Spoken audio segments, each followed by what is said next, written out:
Today we're going to replace these crusty headlights on this Toyota Carolla.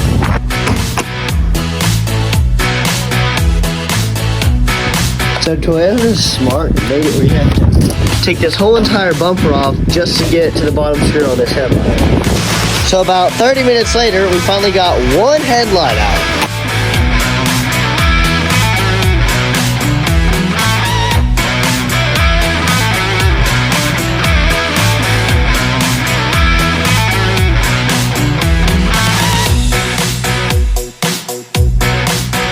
Alright, they're finally done.